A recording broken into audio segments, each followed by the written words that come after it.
Assalamualaikum warahmatullahi wabarakatuh. Waalaikumsalam. Abia di Kampung Lung tengah marah bak kioh-kioh di Pulau Loteri Kedah. Kalau tengah tak pegah dah jika karena itu biar tikaram dia awak yang ada. Di Kampung Lung abia, pak kampung namanya.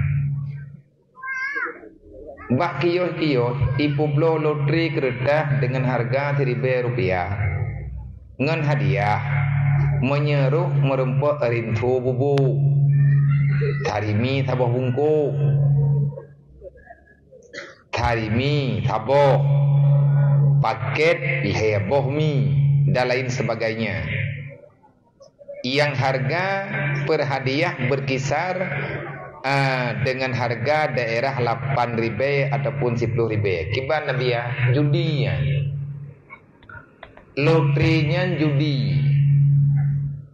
Itanya tacok barang-barang tapatau langkadu ataupun talat terang-terang.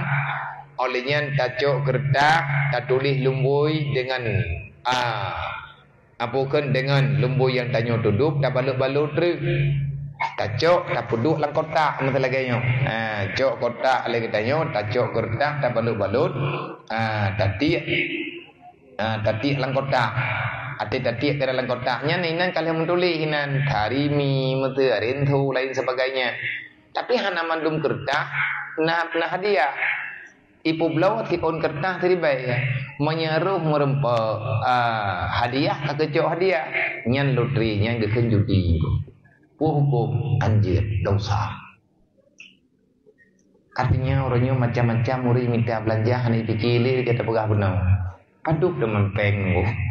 Na urang keun be ni uruh buat kamu dan tengku. Dan uruh buat drone masalah surugang neraka na urusan drone.